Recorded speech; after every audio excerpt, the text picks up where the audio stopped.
गत भदौ 23 गतेको घटनामा संलग्न आरोपीहरू त्यो बेलाका तत्कालीन प्रधानमन्त्री र गृहमन्त्रीलाई पक्रिँदै गर्दाखेरि विशेष गरेर एमालेका साथीहरूले राजनीतिक प्रतिशोध भयो भनेर रहिलो गर्दछन्। यो लोकतन्त्रमा सरकारले सबैमाथि छानबिन गर्न पाउँछ। आरोपीलाई अदालतले दोषी करार गर्यो भने कानुन बमोजिम सजाय भोग्नुपर्छ, गरेन भने क्लिन चिट पाइहालिन्छ। मैले चाहिँ यसमा राजनीतिक प्रतिशोध देखिरहेको छैन। 23 गतेको घटना भएपछि नै 24 गतेको घटना घटेको हो।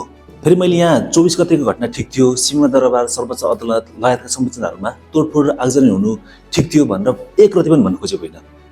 कारबाही गरिँदा ती संरचनाहरू तोडफोड र आगजनी गर्नेहरूलाई पनि गर्नुपर्छ, तर 23 गते त्यत्रो बालबालिका मार्नेहरूलाई चाहिँ कानुनको कठघरामा ल्याउनु पर्छ र त्यो चाहिँ पहिलो प्राथमिकता हुनुपर्छ।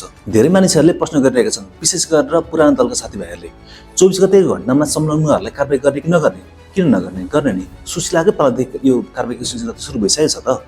एउटा तथ्याङ्कलाई आधार मान्दाखेरि 24 गतेको घटनामा संलग्न भएर तोडफोड आगजनी गर्ने 935 जना चाहिँ पक्रा परिसकेका छन्। तीमध्ये 520 जनालाई चाहिँ मुद्दा नै दर्ता गरिसकेको छ भने र पक्राउ परेका मध्ये पनि 177 जना चाहिँ पर्खुसेको लागि कारागार नै चलाउन भइसकेका छन्।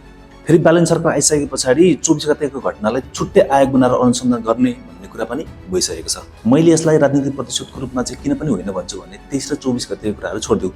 48 सालदेखिका फाइलहरू अब खुल्नेवाला छन्।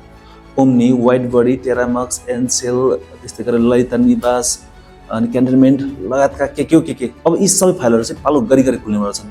ती सबै काण्डहरूमा संलग्न नेता, मन्त्री, प्रधानमन्त्री मात्र होइन कि उच्च पदस्थ कर्मचारीहरू कोही पनि बाँकी रहनेवाला छैनन्।